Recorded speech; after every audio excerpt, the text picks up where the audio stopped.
Buenos días, buenas tardes, buenas noches. Compañeros, el día de hoy vamos a hablar de dos temas muy interesantes relacionados con Hart, que es el positivismo sociojurídico y la indeterminación jurídica. Inicialmente hablaremos de una de las obras más importantes de Hart, que fue escrita en 1961, que llamó El concepto del derecho. Este se dividió en 4 partes muy importantes. El primero fue la discrecionalidad jurídica, la cual se dividió en 2 problemas. Bueno, uno de los primeros problemas es el lenguaje, ¿sí? Que es de la interpretación del lenguaje, que es bastante ambiguo y tiene texturas muy abiertas que se presenta para interpretar muchas cosas. Hay que tener en cuenta también que es una obra muy relevante porque se hizo su traducción 2 años después, que fue en 1963. Y la segunda es el problema normativo, que es la abundancia o la carencia de información. El segundo tema es el enfoque y las herramientas. El enfoque y las herramientas hace referencia a la reformulación del positivismo desde 2 perspectivas. Tenemos en cuenta que también se habla de los positivismos normativos, que uno es Austin y el otro es Wittgenstein. Okay. Y también se habla de Kelsen, que Hart toma como unas posiciones de él, pero él trata de hacer el positivismo de otra manera mucho más social. Por eso pues, se trata de un positivismo sociojurídico. En este caso tenemos las dos, que es la primera es la perspectiva sociológica, que es la regla de con la regla de reconocimiento, que hace referencia a los criterios se me olvidó. Hace referencia a los criterios que deben tener la que comunidad jurídica a una norma. Que le dan validez a una norma.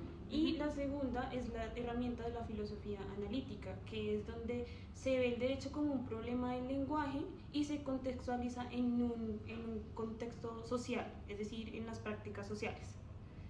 Tenemos el tercer tema, que es la teoría general del derecho.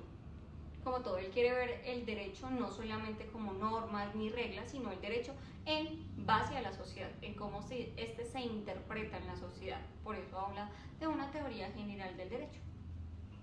La teoría general del derecho es una teoría que es aplicable a cualquier sistema jurídico y que se estudia el derecho de manera descriptiva. Ajá. No lo hace ya de una manera valorativa como lo habían hecho otros jurídicos, por así decirlo, o filósofos, sino que lo hace de una manera descriptiva, describir el derecho en base a la sociedad y no en base a unas normas que estaban preestablecidas. Ahí como la pregunta principal es el ¿qué es el derecho? Y se hace como un reconocimiento de todas las estructuras, las estructuras fundamentales del derecho. Okay. ¿Listo? También tenemos un cuarto punto, que es la ontología jurídica. Esta sí es en base directamente al ser del derecho, que es el derecho, y él lo quiere hacer ya no de una perspectiva como se había tomado en Hans Kelsen, sino desde otra perspectiva, y es buscar ese propio concepto y describirlo referente a la sociedad. Esta tiene 3 puntos, que es no dejan de llegar de los sentimientos, marica. La diferencia entre la obligación. La ontología jurídica tiene 3 partes. Una de esas es la perplejidad de la teoría jurídica. La perplejidad de la teoría jurídica es la diferencia entre el derecho y las órdenes respaldadas por amenazas. De aquí viene todo el cuento de la teoría imperativista del derecho. Que es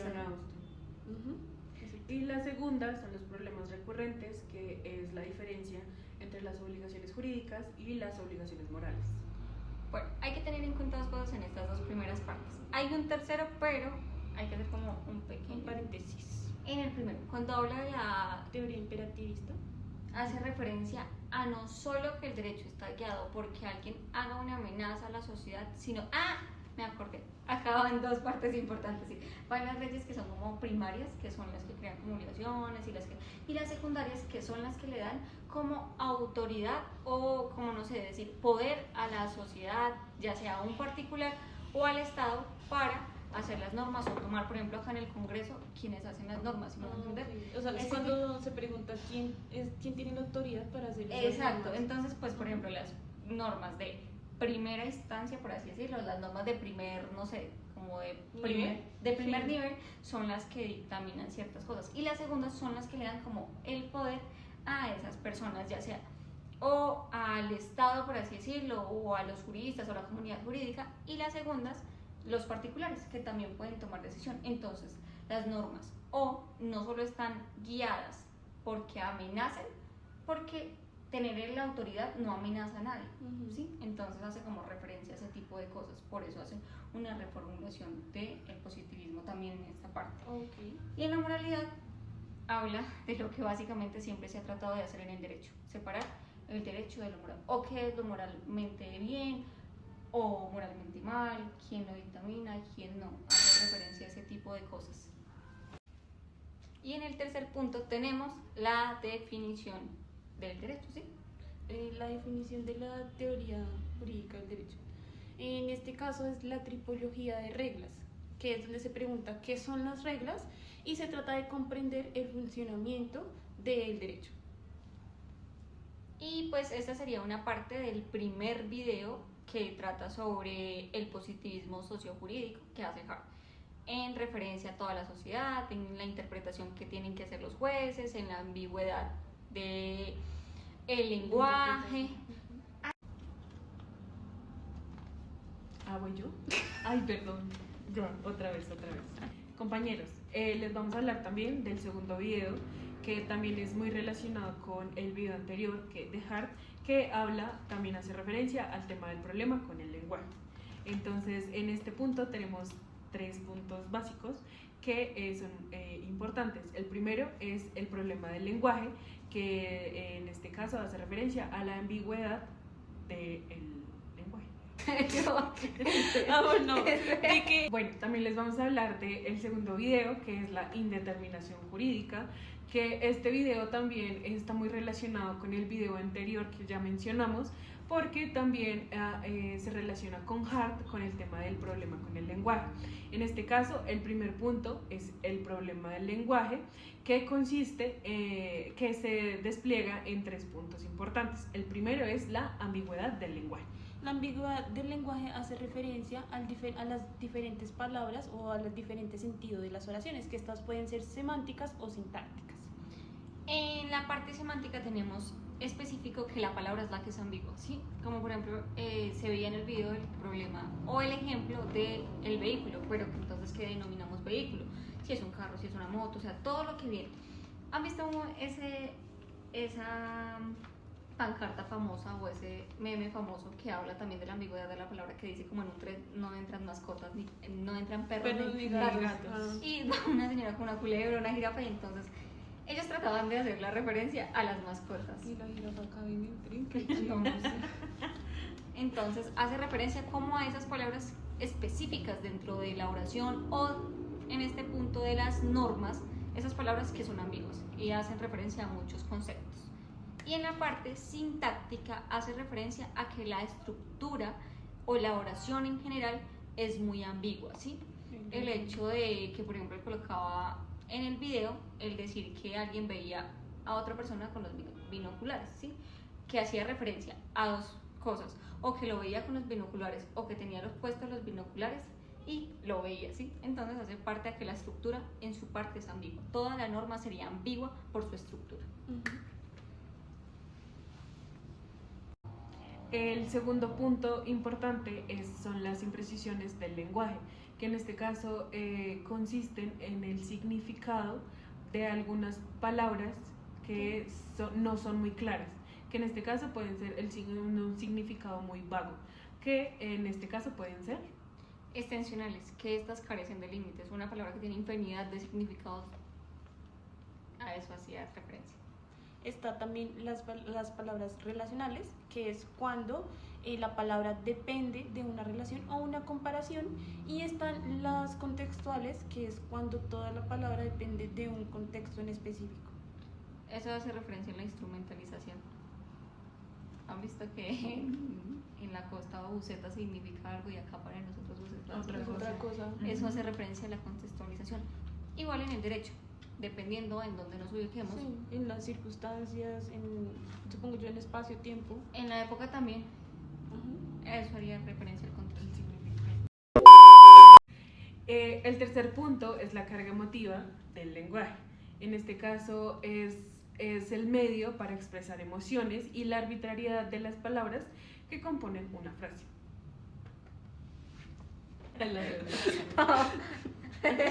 Nuestro segundo problema son los defectos lógicos de los sistemas jurídicos. En este encontramos también tres grandes problemas. El problema número 1 es la contradicción entre normas jurídicas, que es cuando hay varias normas que estipulan varias soluciones frente a un mismo caso. El segundo es la redundancia de las normas, que es cuando hay distintas normas que estipulan una misma solución para un caso. Y en el tercer punto tenemos las famosas lagunas o vacíos. En este hay carencia de soluciones, y no solo carencia de soluciones, también hay una cosa que se llama lagunas valorativas, que esta hace referencia que no solo carece de normas ni de leyes, sino que también carece de principios. Sí, tengamos en cuenta que el primero, para contradicciones, podemos solucionarlo también de la jerarquía de normas, ¿sí? De qué normas van primeras, qué normas van segundo, qué normas solucionan tales, ese tipo de cosas, ¿sí? Ese sería nuestro segundo punto. ¿Qué es el problema? Era usted, porque yo no sé qué inventarme más. Entonces, diga. Interpretación jurídica del ¿qué? Nuestro tercer problema es el problema ideológico, político y moral, que es la relación entre el lenguaje y las normas, que es una interpretación que depende de la ideología del juez. Ejemplo es el lenguaje inclusivo, que en este caso no importa qué lenguaje tenga cada persona o maneje cada persona, es que sea comprensible para todas las personas. O sea, en este caso podría ser el lenguaje de señas, el lenguaje en braille y así. Sí, también tenemos entonces, si es solamente la interpretación y de la ideología del juez, crece una pregunta muy importante, que sería, entonces, cada sentencia que se da, por así decirlo, o cada fallo que se da, ¿es racional? Hay dos respuestas. Cuando decimos sí, es porque existen métodos que le colocan o esclarecen límites, ¿sí? Si no, sería porque es desde un ámbito político, ¿sí? Si no es racional es porque lo toma desde una ideología política. Si lo puede hacer en este caso racional es porque hay un método que esclarece y le coloca límites a estas ideologías, que no todo lo que piensen y digan es así, sino que tienen que ser en base a una reglamentación. Eso sería más que todo acerca de los dos videos que nosotros tenemos, que están muy relacionados entre sí. Ahorita pues vamos a hacer otra actividad como para establecer o aclarar más el tema. Como unas preguntas sobre los temas que hemos tocado. Bueno, ahora vamos a hacer una ronda de preguntas. ¿En qué consiste? Vamos a dejar esta silla acá junto con esta brochita. Vamos a hacer una pregunta y la primera en coger la brochita es quien puede responder la pregunta. Quien tenga más puntos se gana una hamburguesa. Primera pregunta, ¿cuál es la diferencia entre semántica y sintáctica? Ay, no la sabe. Sí, me la sé. Responda. Entonces, la diferencia es que la semántica es los diferentes significados que tienen la palabra, y la sintáctica es el orden y la estructura de la oración. Segunda pregunta, cuando decimos imprecisiones del lenguaje, ¿a qué hacemos referencia?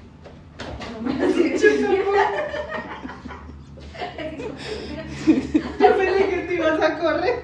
Yo dije, la voy a dejar correr.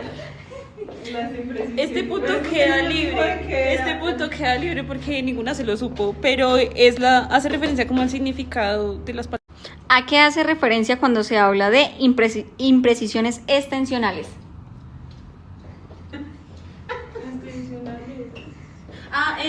Son las palabras que no tienen límites, algo así como el límite de las palabras. No hay límites en las palabras. ¿Qué son las contradicciones entre las normas?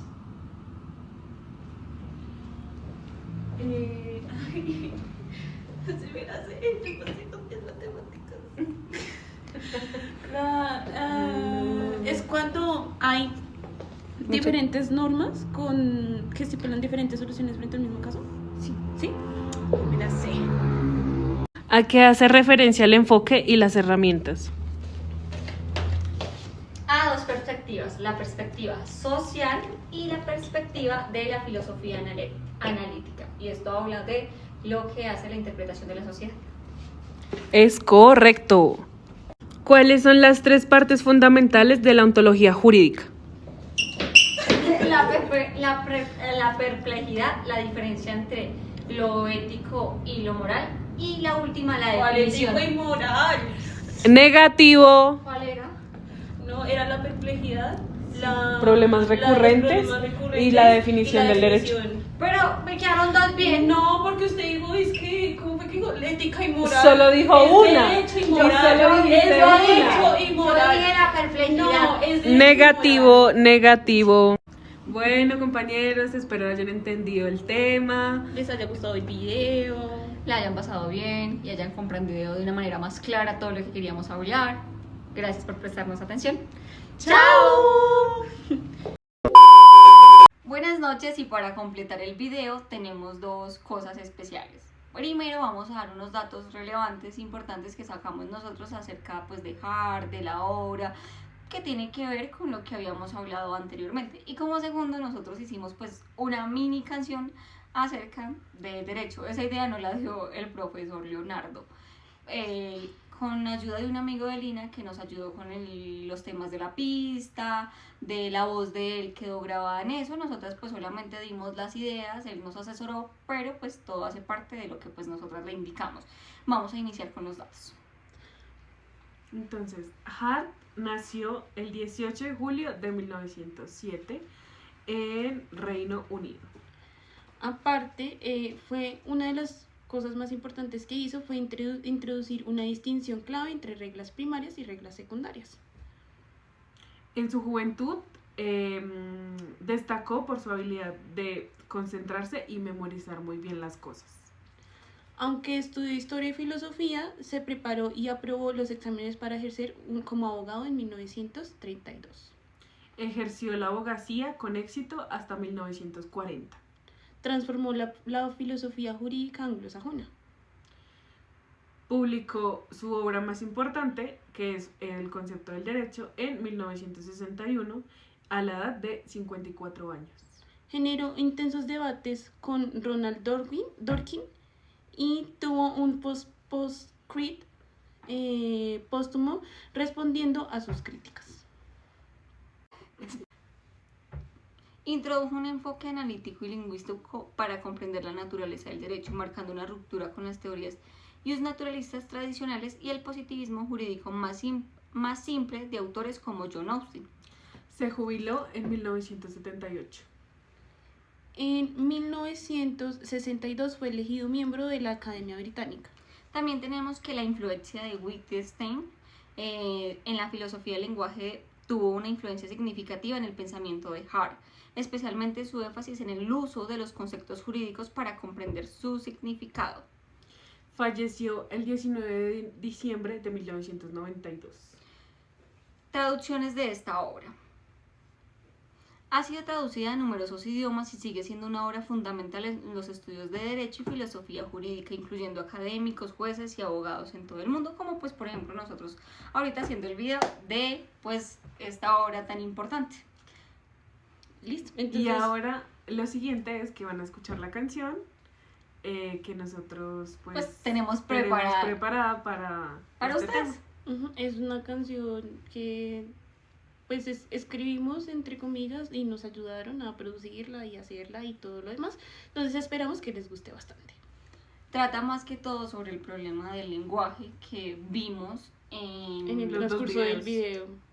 Bueno, entonces pues les vamos a enseñar. ¡Chao!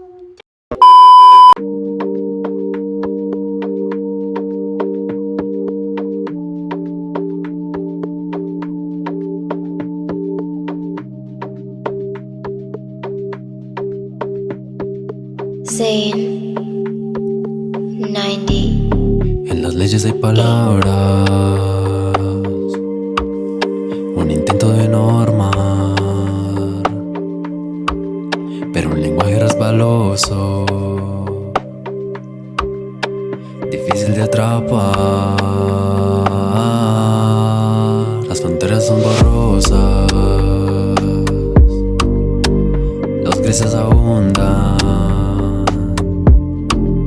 y el sentido de una norma con el tiempo muta.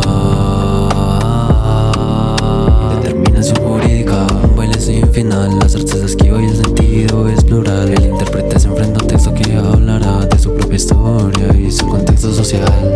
Un concepto abstracto flota sin contornos bien definidos. Cuando es razonable duda que estos son los debidos. La casuística es inmensa, los hechos entrelazados y aplicar la regla escrita a veces es complicado. Jurídica, un baile sin final, las artes de esquiva y el sentido es plural. El intérprete se enfrenta a un texto que hablará de su propia historia y su contexto social.